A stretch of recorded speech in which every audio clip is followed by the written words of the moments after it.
Le monde financier, hein, c'est-à-dire les gestionnaires d'actifs, les banques, les assurances, depuis la COP 21, a tout de même bougé d'une manière assez incroyable. Notamment BlackRock qui décarbone ou AXA qui décarbonent leur portefeuille d'investissement. C'est tout de même des signes très très forts qui montrent que la finance s'est emparée de ce sujet. Et c'est d'ailleurs pas la finance qui va pouvoir installer lui-même un prix du carbone. Ce sont les pouvoirs publics, ce sont les institutions. Mais en même temps, il y a des acteurs, il y a des États, il y a des pays qui avancent. Je pense notamment à la Chine, qui a annoncé l'instauration de prix du carbone dans un certain nombre de provinces, à échéance, si je ne dis pas de bêtises, fin d'année 2017. Bon, donc, et puis, il y a des États, y compris aux États-Unis, qui ont également des prix carbone. Donc je suis partagée. Et cela, c'est...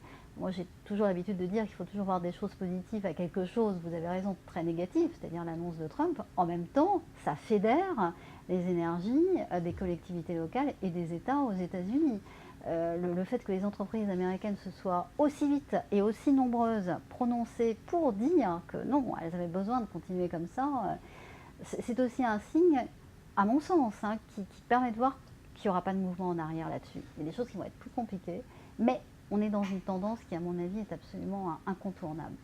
Et puis, le prix du carbone, même s'il n'est pas instauré, vous avez raison, sur un plan institutionnel, en tout cas en Europe, ou en tout cas pas d'une manière assez crédible pour entraîner, n'empêche pas un certain nombre d'entreprises, dont Suez, d'installer des prix internes du carbone. C'est un engagement que nous avons pris, nous y avons travaillé pendant toute l'année 2016. C'est une donnée maintenant qui permet de prendre des décisions dans nos investissements ou dans nos programmes recherche et développement. C'est-à-dire que tout est examiné à l'aune de l'évolution d'un prix du carbone à échéance 2030.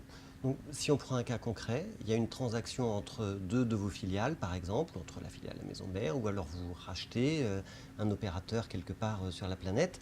Vous chiffrez le montant de ces émissions carbone et vous l'incluez dans votre prix d'achat? On examine par exemple pour une solution donnée, pour un investissement donné dans une solution, le retour sur investissement rendu possible par l'installation d'un prix du carbone à telle année. Voilà. Est-ce que le retour d'investissement et à quelle période est intéressant si on a bien pris en compte ce prix du carbone? C'est-à-dire qu'on est dans des solutions qui permettent de faire éviter ces émissions de gaz à effet de serre. Donc c'est ça qu'il faut qu'on prenne en compte pour accélérer des solutions qui vont permettre d'aller vers cette décarbonation plus rapidement. Donc c'est ça le sujet du prix interne du carbone.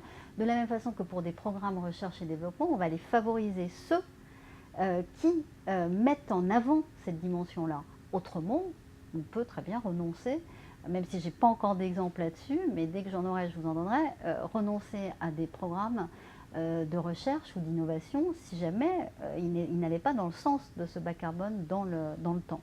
Donc le prix carbone Prix reste un interne. élément déterminant. Ouais, ouais. Et puis nos présidents, Jean-Louis Chaussade, demeurent très mobilisés sur ce sujet.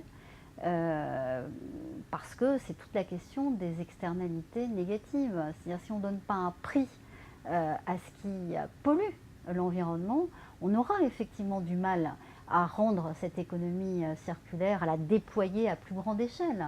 Ça c'est très clair. Donc voilà, c'est toute une fiscalité environnementale qu'il faut revoir en intégrant cette donne-là.